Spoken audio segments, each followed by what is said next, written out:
As play एक ऐसी fantasy जिसके बारे में लोग खुल के बात नहीं करते लेकिन बहुत लोगों को पसंद होता है।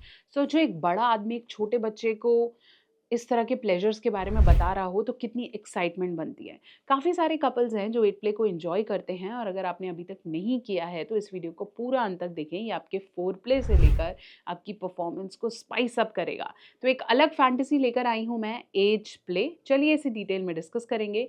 चैनल पे नए हैं ज़रूर सब्सक्राइब करें और ऐसी अलग अलग फैंटेसी से रिलेटेड जानकारी के लिए मेरे साथ बने रहें।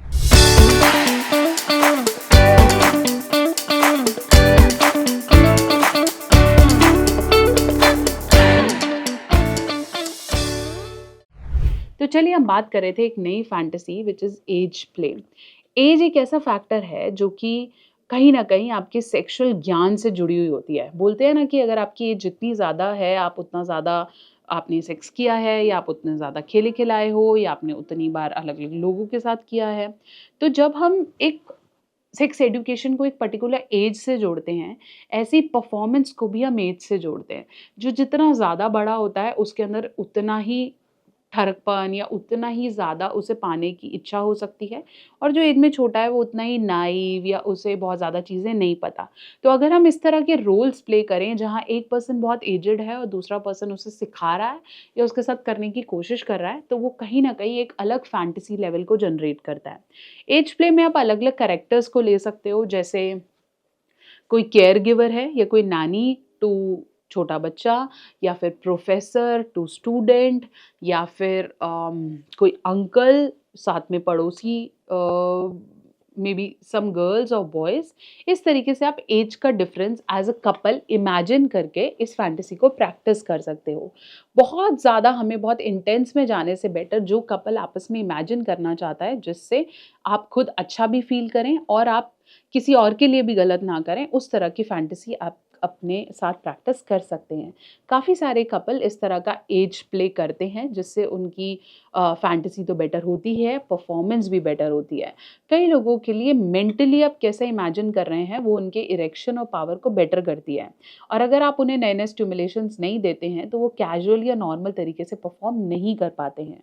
अगर आपको ये समझ में आता है कि इस तरह की फैंटेसीज़ को प्रैक्टिस करना या उस बारे में बात करना आपके पार्टनर को एक्साइट करता है या उन्हें बेटर एरोटिक फ़ील कराता है या उनकी परफॉर्मेंस बेटर होती है, तो आई थिंक नई-नई फैंटेसीज़ को प्रैक्टिस करना आपकी लिस्ट में होना चाहिए।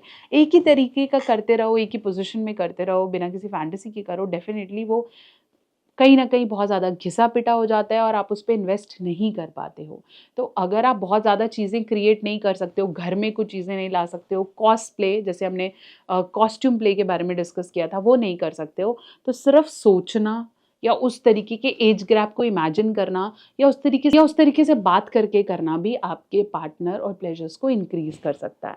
तो ये भी एक ऐसी फैंटेसी है जिसके बारे में बात कम लेकिन मज़ा ज़्यादा है। तो डेफ़िनेटली इसे ट्राई करें, अपने पार्टनर को प्रॉपरली इसके बारे में कम्युनिकेट करें, बताएँ कि आप क्या करना चाहते हैं, उसकी प्रैक्टिस ज़रूर करें, उसको अच्छे से इमेजिन करें। आप चाहे तो कुछ वीडियोज़ ऐसी देख सकते हैं और एज़ अ कपल इसे स्पाइस अप करने की कोशिश करें।